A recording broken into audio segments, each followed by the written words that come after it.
Hi, I'm Heather of Autism Chrysalis, and I work with people who have figured out, mostly in adulthood, that they're autistic. It's been 10 years since I figured out that I'm autistic, and when I did, I spent the next several years deconstructing my life and everything that I believed, and rebuilding my life from the ground up. It was the hardest thing that I have ever done, and it's also been the best thing that I've ever done. It was so worth it. And for those first several years, I wrote a blog about my experiences figuring myself out. And today, on the 4th of July, I'd like to share with you something that I wrote on the 4th of July in 2019, 3 years into my autism journey, because I find that it resonates with me strongly even now. It's about how when you finally figure out what's been going on your whole life, whether it's finally understanding yourself as autistic or ADHD or highly sensitive, or getting a diagnosis of EDS or Erlin syndrome, or all of those like me, or whatever it is for you, that understanding changes everything.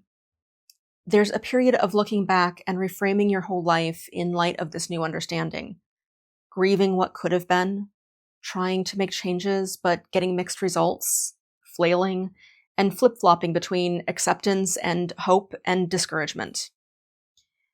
The journey is not easy, but if you can stick with it a little longer, you get to a point where determination takes root and possibilities open up.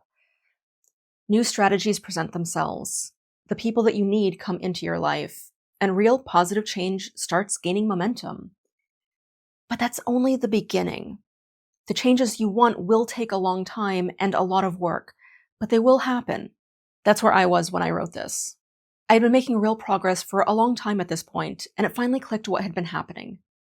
This progression made sense, and I knew that I still had a long ways to go, but I was already well on my way. For a little context, I had just visited the house where I had lived in New York as a young girl and was grieving the people and the school and that feeling of acceptance that I had left behind when I moved away. All right, no more preamble. Here's what I wrote in 2019. Right now, I'm sitting with an only okay view of fireworks in a small town in Vermont to celebrate the 4th of July, and here's what is going through my mind. The 4th of July celebrates the signing of the Declaration of Independence, not of actually gaining independence. That took several more years, and they had to fight for it, hard.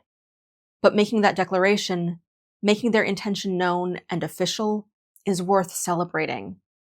Making a plan for a better life, too, and fighting for it, fighting hard, no matter how long it takes, is critical to actually getting that better life. And today, right now, I am officially declaring my independence, making my intention known and official to be free from the things that have been holding me back, free from the fears, fear from the defense mechanisms, free from the hurts, free from the coping strategies that I developed that no longer serve me.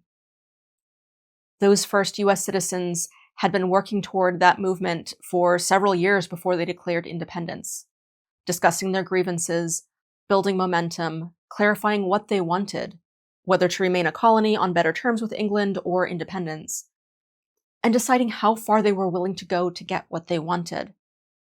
I have also been working toward this for several years, gaining momentum and working through the most accessible layers of psychological and emotional hangups, and clarifying more and more what I want out of this journey and out of my life. I still have a long way to go, but this feels like a major turning point for me. Crying for the little girl who lost so much when she left New York was a deeply healing moment, and it explains so much about myself that I feel in a very real way that I now have a chance for a second life. Not a second chance at life, but a chance for a second life. Like I can start fresh now and become a new person, or rather, more truly the person that I was created to be. I've decided that I want to do something big for my birthday this year. I'm not sure yet what, whether a non-party celebration with a few close friends, I don't like parties, an event, an adventure, or something else.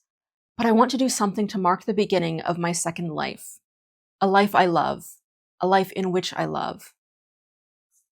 If something in what I wrote resonated with you and you're interested in what this journey looks like, here's a link to a free workshop that I gave on what to expect in the later identified autism journey. Wishing you a neuro wonderful day.